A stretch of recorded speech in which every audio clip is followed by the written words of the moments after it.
I want you to get ready to embark on a transformative journey where there's no more suffering in silence, no more conforming to outdated societal norms. This is the podcast where we dare to crush those societal expectations and embrace the realities of pregnancy and parenthood with one honest conversation at a time. It's time for us to rise above the shadows and ignite a movement towards a happier, more fulfilled world for every parent and child. If that's you and you're ready to challenge the status quo and embark on this incredible journey with me, then I'd like to welcome you to the Birth Junkie podcast. All right, to welcome back. Today I have an extremely special guest. And I say that because she is a VBAC mom after 3 C-sections. So, if you've heard the podcast, you heard that's my story too. And now we get to hear her story. So who I'm talking about is Marlene, and she is a born-again Christian, a wife and mother of 4. Her passion is working within and educating women about all things pregnancy, birth, and postpartum. Her long-term goal is to become a traditional midwife and open a birthing center in Hanford. That is incredible. I love all of that. If you're not familiar, Hanford is in California near Fresno. So Marlene, let's go ahead and dive right into your story. If you want to tell us a little bit more about you, please feel free. Okay. Yeah, I'll just jump into my story. I'll kind of, as I go along, explain about myself and stuff. So, my first, he's a boy. His name's Art, and I had him in 2008. I was 17 years old when I got pregnant and 18 when I had him. And my parents, they're like drug addicts, and they're in and out of jail, and so my whole life. And so I grew up with my grandparents in like the LA area, and then when I was 16 they came and they're like, hey, we're clean, we want to take you back and do this life with you. And I'm like, that was my dream. So I was like, okay, yeah, like I was kind of hesitant, but I was like, that's what I always wanted. So I went and I moved. They took me like an hour away from where I grew up, and I and then it was great for like about a year.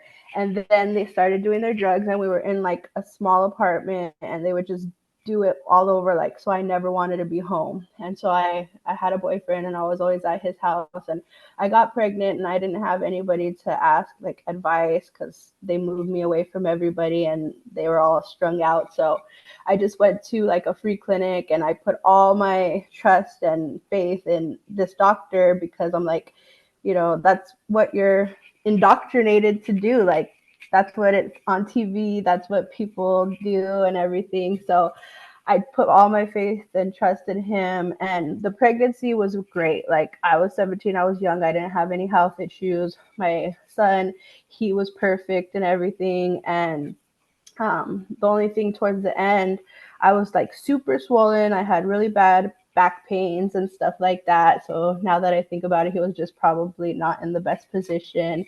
And he never mentioned preeclampsia or anything, but like my legs were swollen like 2-3 times the size of my regular, like my ankles, my feet, and my legs. Like, I'll show you pictures. It's crazy. Like, I probably, if I would have known about it, I would have thought I had preeclampsia, but I didn't. Like, he tested me, he said everything was good. And then around my 38-week appointment, he was like, oh, everything looks good. When first time moms, they usually go over their due date. They usually go around 41, 42 weeks, but you look so uncomfortable. Like, wouldn't you want to have your baby on your due date? And I'm like, in my head, yeah, like, I want this baby out. I am so uncomfortable, but I wasn't complaining to him like that. And he was like, we'll just schedule you for a C-section on your due date. Like, not an induction. Now that I look back, like, that's so wild. Like, I had no idea. I was just like, okay, I didn't know what a C-section was. He's like, okay, well, you consent, so let's meet me at this day and this time at the hospital, and we'll get the baby, to you. And so I did, and to my surprise, it was a surgery, a major surgery. And so I mean, and it went well, like for a cesarean. Like I hear other horror stories, like, oh, the staff was mean to me. Oh, they they I don't know, just other horror stories about C-sections, about the anesthesiologist. Like I still felt everything, but no, the C-section went so smooth. The staff was so amazing. Like everybody was so nice. Even in recovery, everybody was so nice to me and stuff. So that's a blessing.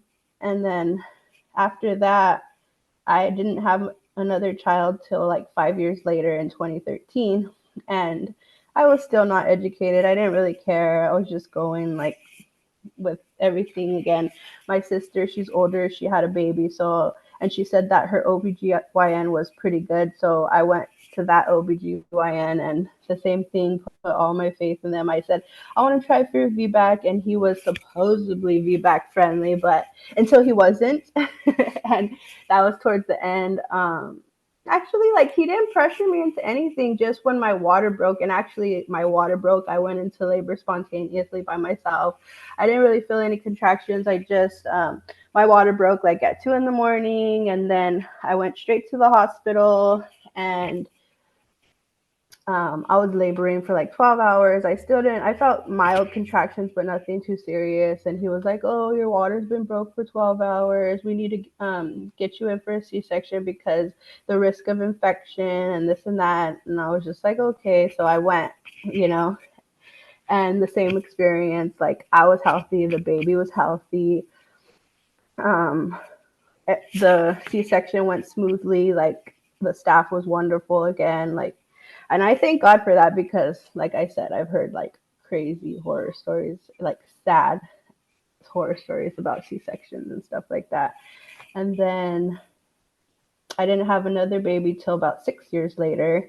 And this time I was like a little more educated, a little more informed. I'm like, I'm going to do this. I want to have a VBAC. And I interviewed a bunch, and like I moved from LA to Fresno. So I lived in Fresno then, and that was 2018 when I got pregnant. And I interviewed a bunch of OBGYNs, and I found a truly supportive, like VBAC supportive doctor. And she didn't pressure me into anything. Like I declined it all. I declined the ultrasounds. I declined any blood tests. I declined the diabetes test. Well, I didn't decline it because I wanted to know because I was a little overweight. So I didn't drink the drink, but I took like I fasted, and then they took my blood and they said that it was good. But I declined everything, and she was wonderful. Because I hear again horror stories about like, oh, I'm gonna drop you if you don't do this, and I'm gonna, the medical system, they want to know, they want to act like they're in charge, and if it doesn't go their way, then they're gonna drop you and everything. So I'm glad that I had her as a doctor, and she was very like, yeah, whatever you want, supportive of what I wanted.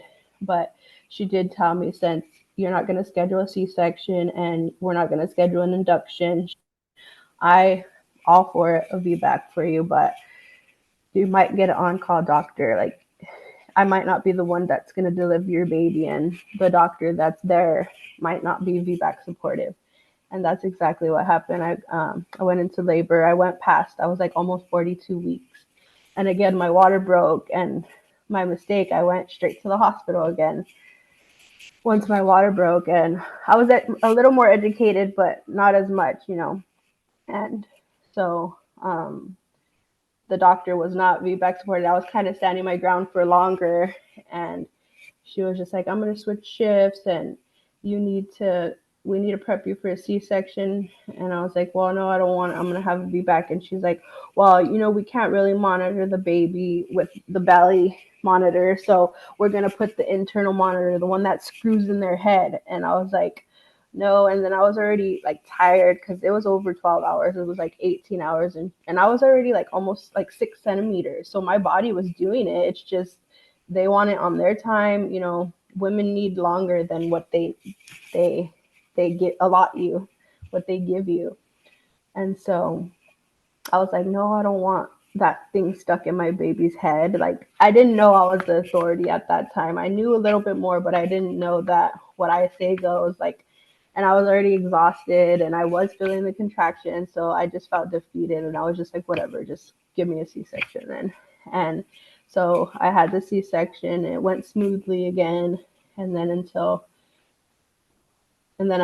I finally, because my husband, he wants a bunch of kids. He wants like 7 kids. And when I was growing up, I was like, I want 3. I want like 2 boys and then the girl, so that the boys could take care of the girl. And he wants them like back to back to back. And I'm just like, oh, like I didn't even want another kid after my second one. But my son is not his biological son, so he wanted to keep trying for a boy. And so, but finally I convinced him, like, I don't want any more kids. Like, and then he would notice like kids are expensive and we don't, okay, like we settled, we're not going to have any more kids. And then, and then I fell pregnant again. And I was like, that was like in 2020. And I was like, so scared, or 2019, 2020, like in the midst of that whole crazy, like the world shutting down, the pandemic. And I just started bawling. I was so scared because like it was so uncertain. The future was so uncertain. And we had already said that we're not going to have any more kids, which is, it's just so ironic because I tried with my 2 girls for a long time to get pregnant, like 3 years with my first. And then I was like, I even was like, am I like not, is there something wrong with me? But my husband he worked out on the oil rigs and he would be gone for 2 weeks and then home for 2 weeks. So my guess is we just were not, doing it when I was ovulating and stuff like that. Because I went to the doctor and they said everything was fine. Like, no, just keep trying or whatever. And then finally, with my second, I finally fell pregnant, and you heard the birth story and stuff. And then with my second daughter, it was hard again, like 4 years to get pregnant. And I was just like, what is going on? And then when we finally decided that we're not going to have any more children, like literally a month, I find out I'm pregnant. I was like, oh, great. Like, I feel like the Lord has a sense of humor. So, and like all my pregnancies were similar. Like everything was fine and I was healthy. The babies were healthy. I got super swollen at the end, like all that and stuff. But then I was like, okay, I found out I was pregnant. I cried and what was me for a while, but I was like, okay, it's done. I'm not gonna have an abortion because I don't believe in abortions. I'm not gonna sulk anymore. Just educate yourself. And I was like, for sure, this time I am gonna do it. Like, I don't care. So I started calling all the midwives and I called all the doctors, and everybody told me, like, I'm sorry, but we can't support you because you had a VBAC after 3 C-sections. And they're like, you know, our license, like the midwives were like, we're risking our license. Like, I'm sorry, but I just can't help you. And the OBGYNs were like, no. I even went back to my VBAC supportive OBGYN, and she was like, I'm sorry, but it's policy, like 2 is max. I can't. So I just stuck with her.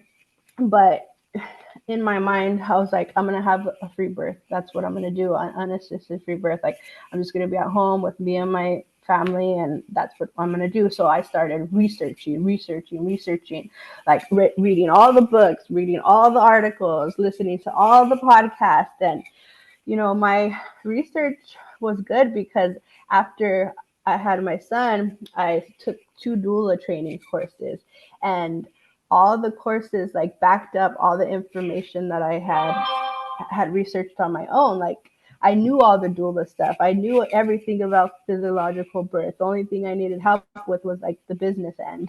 But let me get into my son's story. Yeah, so I just like was doing all this research and stuff, and then I was seeing her, but it was like the pandemic. So I would honestly, like throughout my whole pregnancy, I seen her like 3 times.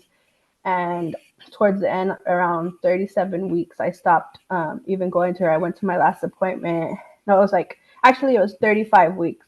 I went to my last appointment at 35 weeks, and she would ask me for when can we schedule the C-section. And I was like, oh, well, let me talk to my husband and see what day works for him. And she's like, well, let's just schedule it now. And then, like, I'm sure he could get it off. It's the birth of his baby. And I was like, no, you don't understand. Like, let me just talk to him. And she's like, well, let's just schedule it now. And then if you need to change it, we'll change it. And I was just like, no, it's okay. Like, I'll just call me like tomorrow or the next day, or I'll call you. And she was like, all right, then. Like, she didn't like that, but she was just like, okay. And then all I got was one call for them like a week later. And they left a voicemail saying, I want to schedule your C-section. And I never heard from them again. And my pregnancy this time, though, was so good. Like, I didn't even get swelling. Like, it was the best thing because I educated myself. I nourished myself. I didn't even take prenatal vitamins. I just, like, drank teas and just took, like, all these baths, like, with Epsom salt and just, like, all these, like, such a natural pregnancy. Like, it was so, like, totally different from the other ones. And I was so good. I wasn't even uncomfortable. And again, I went to almost 42 weeks. And when I went into labor, like I kept having Braxton contractions or prodromal labor. And I was honestly in labor for like a week and a half. But it wasn't like the worst labor. Like it was like, so one day my water broke. But I didn't know that my water broke. It was on my due date that my water broke.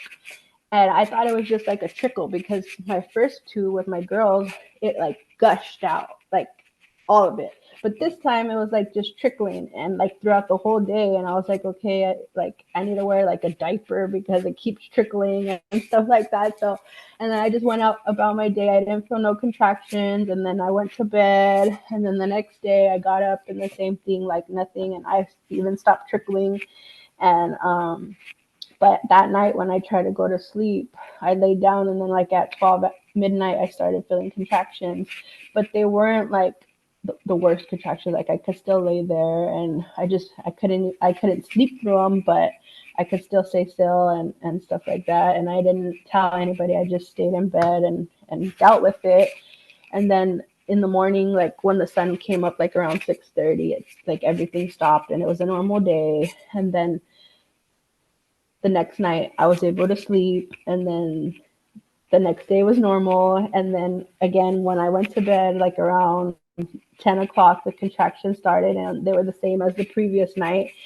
And I was able to, like, I wasn't able to sleep through them, but I was able to still lay there. And I put a hypnobirthing, but the Christian hypnobirthing into, and I was just breathing through them. And then the sun came up and they went away again.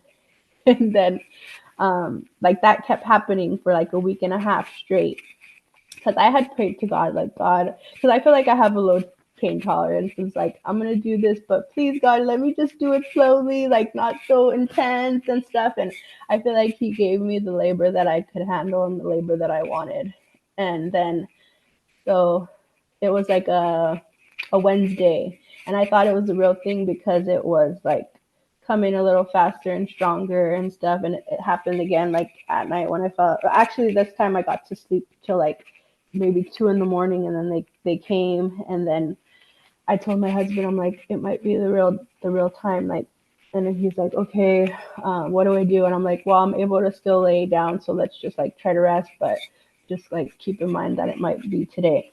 And then he's like, okay. And then it was like at 7 a.m. again, and the contraction stopped, and we go to church.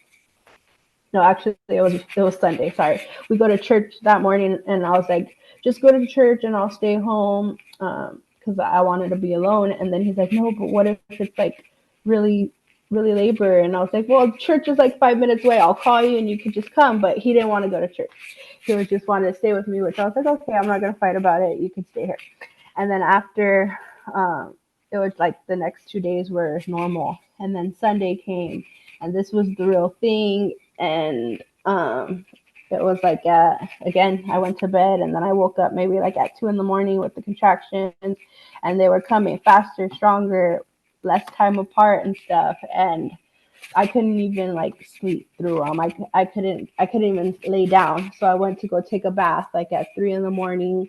And then I like the bath was just too small. I was like, I can't do this. So I get up out of the bath and I go in the living room, and I'm walking back and forth pacing, and they're just like, I have to breathe through them and stuff. And but they weren't like it was manageable, like, you know, but I just couldn't. It was just uncomfortable. I couldn't say that it was super painful. And then after that, my husband gets up like at 6 a.m. when the sun comes up and the contractions are still going. So I'm like, this is the real deal, babe. Like usually when the sun comes up, they go away, but the sun's still up and it's still going. So please stay here with me. He's like, I'm gonna go to Home Depot.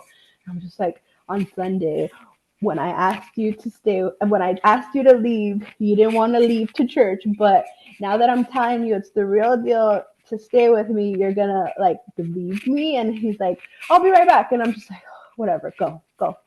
And so he goes to Home Depot, and then I'm feeling it, and I educated myself on everything, but I didn't want to get cervical checks, so I didn't educate myself on that because I was like, I just want to trust my body. I just want it as natural as possible. But I was like, man, I've been going through this for like a week and a half. Like, is this real or not? Like, it was just playing with me. I'm like, am I gonna have this baby today? So I was like, let me go check myself. And then I tried to check myself, but I only stuck my hand in like this much. And you know how you have to stick it in like so much. So I was like, is it even 1 centimeter? Like, how much longer am I gonna have to do this? And then I was like getting bloody show, and I was just like, oh, I can't do this anymore. I need an epidural.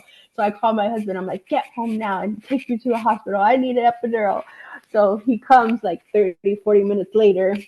And and then my daughter, my little 2 much, I think she was 1.5 at the time she comes, and I cuddle with her for a little bit, but then I'm like, oh, get her away from me. Like, I can't lay down, you know? And so my husband comes, and then he takes me to the hospital, and the car ride was pretty horrible. I couldn't wear my seatbelt, and I was kind of like on the dashboard, like, ugh, like it was so uncomfortable. But it was like only 10 minutes, 15 minutes away, and I get in the hospital, and I'm like, can you check me to tell me how far along I am?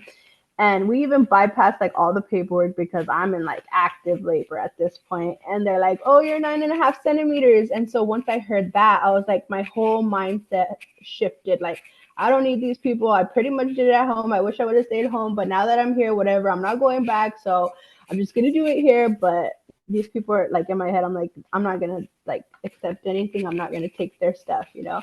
And so the whole time they're like, oh, trying to put an IV. I'm like, no, I declined. And then they're like, please just at least let us put the Heplock, so if an emergency we could just put the IV in. And I'm like, no, just leave me alone. Like, I wasn't being rude either. I was just like, no, I decline, you know. And then the doctor comes, and they're like, oh, we're gonna prep you for a C-section. Let them put the IV. And I'm like, I'm already 9.5 centimeters. No, I'm not gonna get a C-section. And this was at Kaiser, where I've been seeing my OB and stuff, but it wasn't the same OB that came to me that I had been seeing. And then she's like, no. I was like, no. And then she's like, you need a C-section because you and your baby could die. And I was like, no, it's okay, thank you. And so I was like, just, I don't need you, just go. And so she leaves, and then she comes back, and she's like 10 minutes later, because I was only like there for 30 minutes before I had the baby on my chest. And then like 10 or 5 minutes later, she comes back, and she's like, did you know you need a C-section or you and your baby could die? And then I was like, no, we're not going to do a C-section. I'm pretty much pushing this baby out already. And then she's like, so she just leaves. And then again, 10 minutes later, she comes, and she's like, you need a C-section or you and your baby will die. And then I'm like, already in my head, because it was almost pushy time. So I was just like in my own head, like, you know, out of this world, how they say.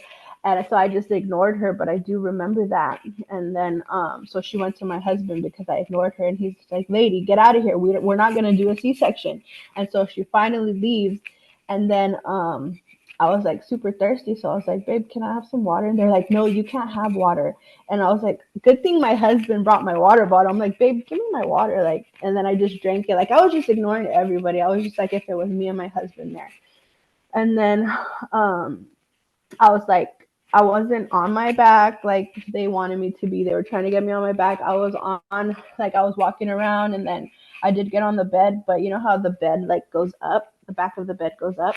So I was like, I had the bed up, and then I was like holding on to the bed, squat in a squatting position like this, like holding on, and then I would go move from there to my husband and hold him from his neck and kind of go like that too.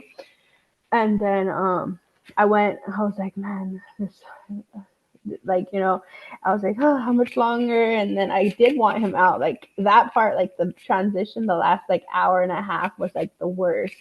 And so I went and I was like, I need to use the restroom. So I went and sat on the toilet and I tried to go pee, but then I felt his head and I was like, the head's right here. Like I felt it with my hand and stuff. And they're like, okay, well, come out, come out.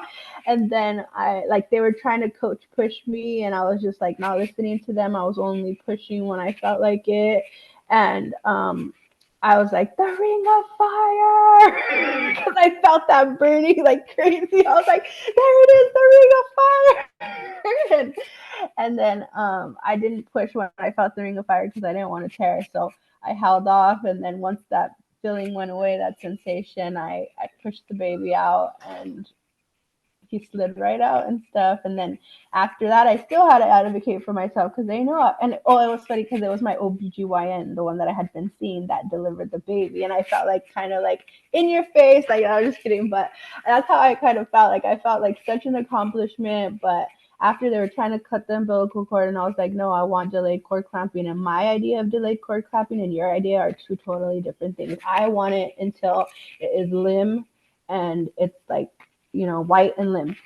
And so they're like, okay, but we need to cut it because your placenta is not coming out. And I'm like, I did kind of bleed more than they were comfortable with, but I wasn't hemorrhaging because I was fine. Like I I felt fine. I wasn't dizzy, like I wasn't passing out or nothing, but I did lose a lot of blood, but I had prepared myself for that. Like I drank like a tea, it's called nettle tea because it helps like bring your blood count up and stuff just in case you do lose a lot of blood. So they were trying to get the placenta out and stuff and cut the cord, but I was like, nope, just leave it, just leave it.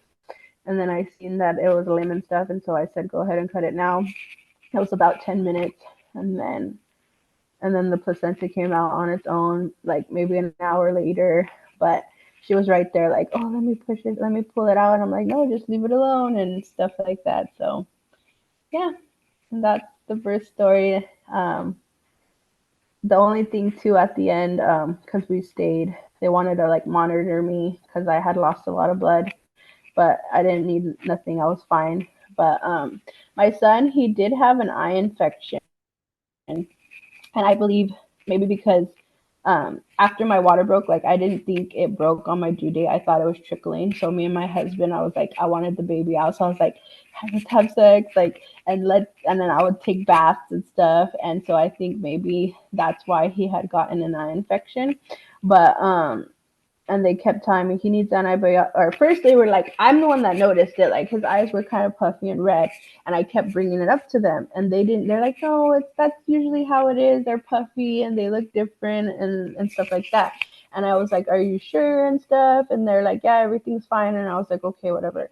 And so when we were about to leave, though, they're like, oh, the pediatrician comes, and they're like, oh, his eyes are red and puffy, he might have an eye infection. And they're like, it's probably because you didn't take the GBS test, and like blaming it all on me, and you didn't want the eye goop, and you didn't get no shots, and like, trying to blame everything on me, which probably was my fault because, the water breaking and stuff, but that wasn't the reason.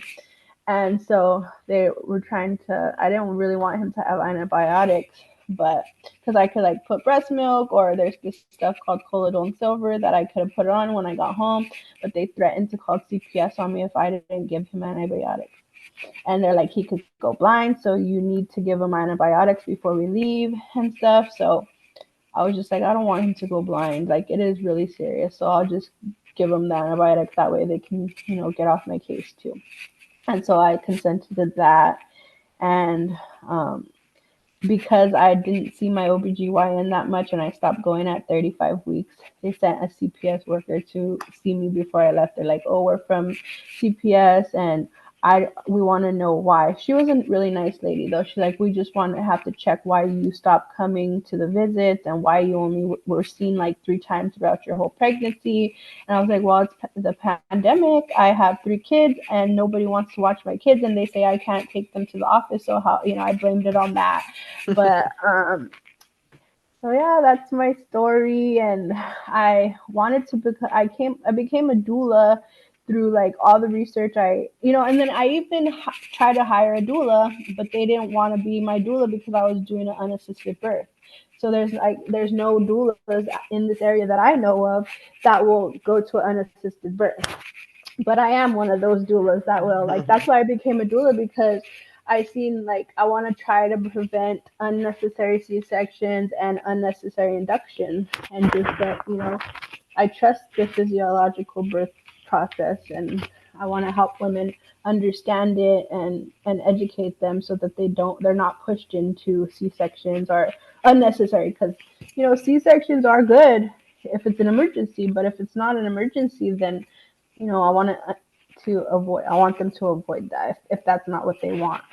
Stories are so similar in the sense, obviously, we had a VBAC after 3 C-sections, and we had to kind of fight the system along the way in order to have our VBACs.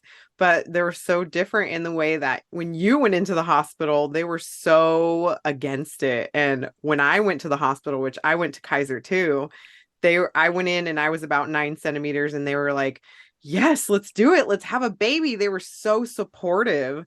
So that's so crazy, and I always talk to my clients about a lot of times your birth, the outcome is or how you're treated depends on the staff on duty, the doctors on duty. So you never know. And it could even be the same hospital and you could have totally different experiences. But I'm just so amazed by you. Like, you stuck to your guns and your husband was there to help advocate for you. That is incredible. And I would just love to know, like, if somebody were to be planning a VBAC, even if it's after 1 or 2 or 3 or 4, whatever it is, what would be your best advice for them? What do you think would be the most important thing for them to focus on when planning a VBAC? So I would say like two things. Honestly, knowledge is power. Just I feel like, because that's like the only difference between my last two, because I had the same doctor, the same hospital, and everything. Just knowledge is power. I just did more research and got to know my rights, and that's like one of the main things. And then I put like all my trust and faith in God, and then also just try to be healthy, like as healthy as you can. Like, I was moving, I walked minimum 30 minutes a day. I nourished my body, just made sure like everything was good, because I know it was risky, and I wasn't blind to like, oh, everything's going to go perfect, it's going to be rainbows and butterflies. But I educated myself on all the things that could go wrong, all the signs, like of a uterine rupture, because that was their number one concern. So I educated myself on all the signs of a uterine rupture, and there were some that I already knew, but there was like one that really surprised me that I never knew or even thought would exist, which is like you would feel pain like right here, like on your neck and shoulder, and that could be a sign that is a uterine rupture and stuff like that. So like I would just say, like, knowledge is power. And like, either if you don't want to do the work, which you should do the work yourself, but to make it a little easier, like, hire a doula that will support you. Because like me, I know, like, I have all the knowledge, I have a lot of knowledge, not all the knowledge, and also like I have like this package where it's like your birthrights and stuff, and just, yeah, knowledge. I love that. And I think it's important for people to realize you can literally go to the hospital and decline everything. You don't have to consent to anything. So, and the way that they bully you into kind of doing what they want you to do is ridiculous. They are like, literally, if you're VBAC, they're preparing you for another C-section. Because I know, even though I had a great experience, there were still things that happened along the way that I could tell they were preparing me for a C-section. Like, they told me, oh, let's take your bra off, because if you have a C-section, we don't want to have to cut it off. It's a real pretty bra. So, like, things like that, you don't really think about it at the time. But looking back, I'm like, they were preparing me for a C-section, and they were like, oh, let's put a second IV in you, because I had the hep lock. So I had it in me, but nothing was running into my veins. But they were like, oh, well, let's get another one in. We never know. And just using that language alone, if somebody comes out of their labor land brain and is like, why are they saying all this?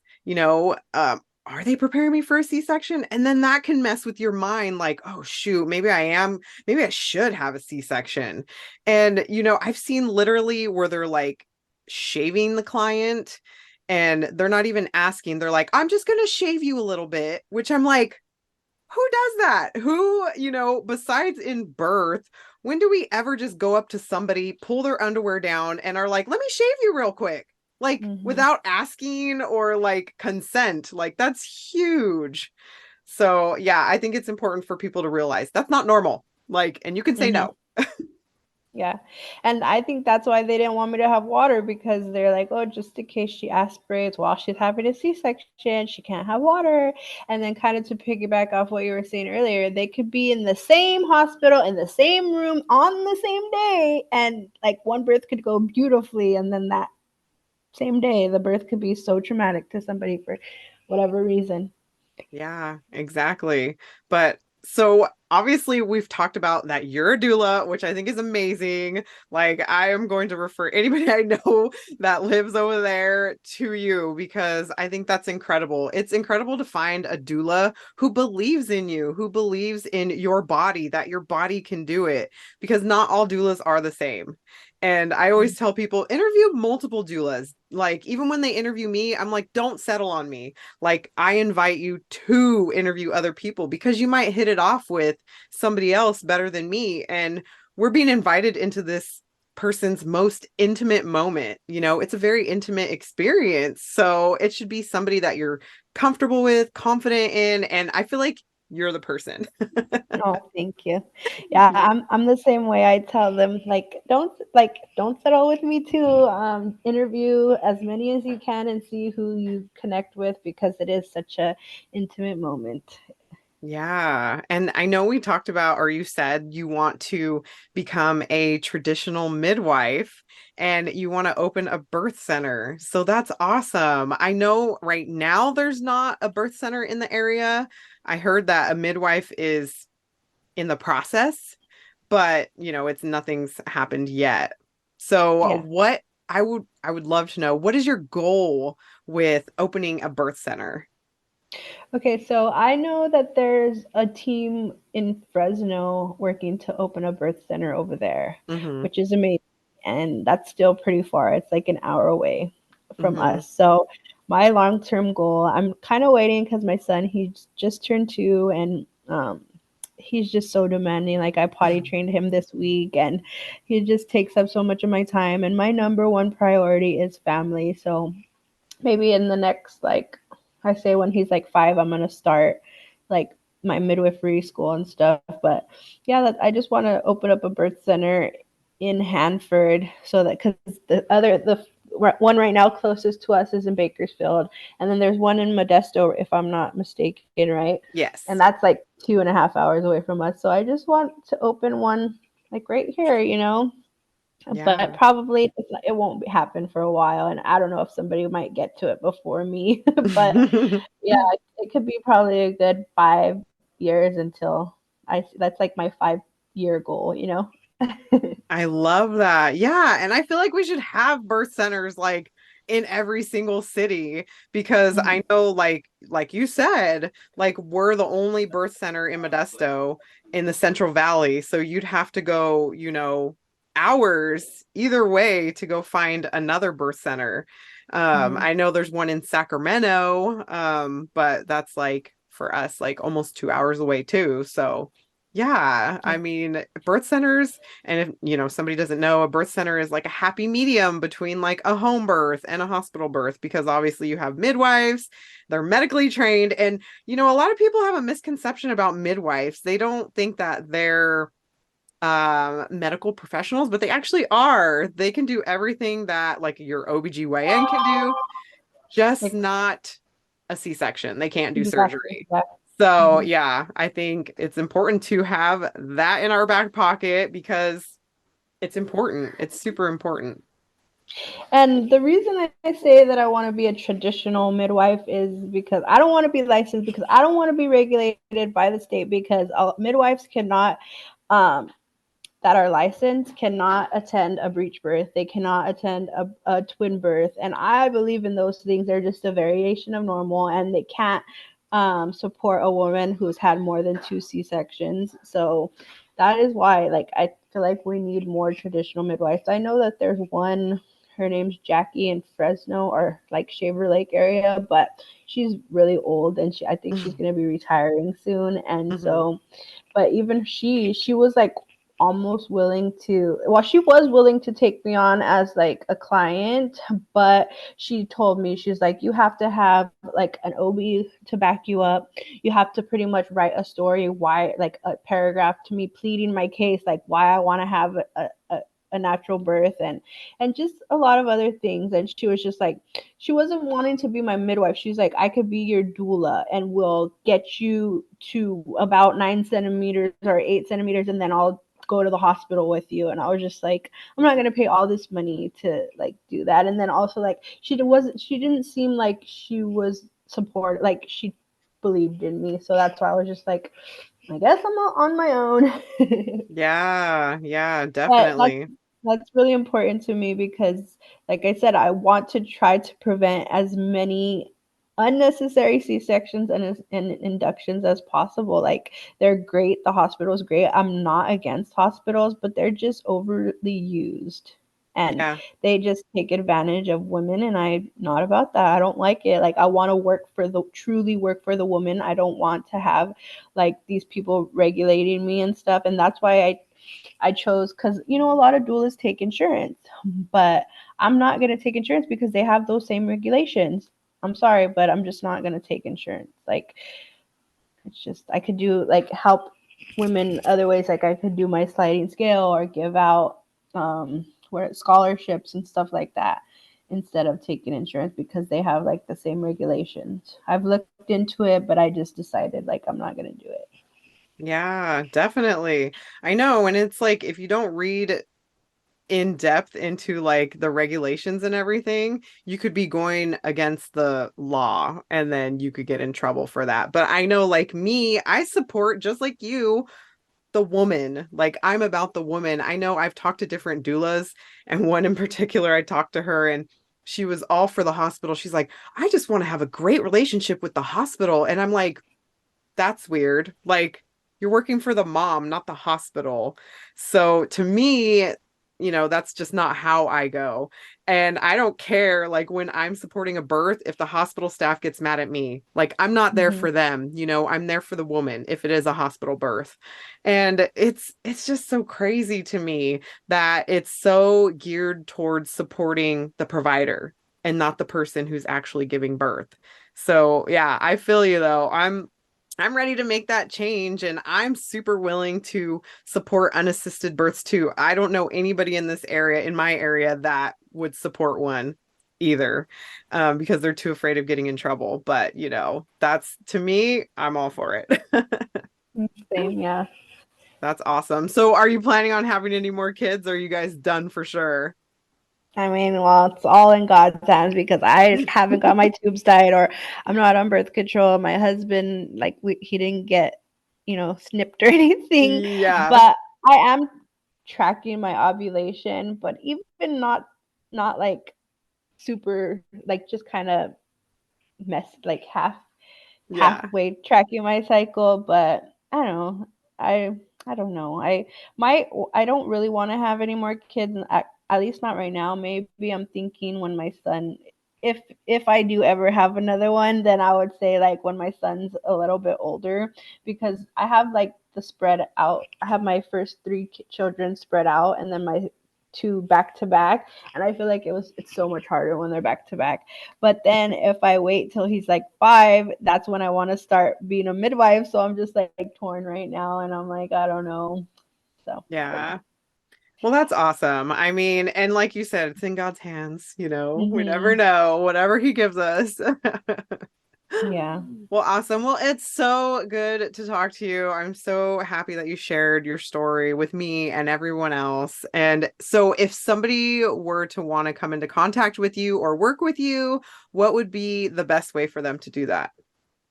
Probably to just find me on Instagram or Facebook, and it's My business name is Design to Birth.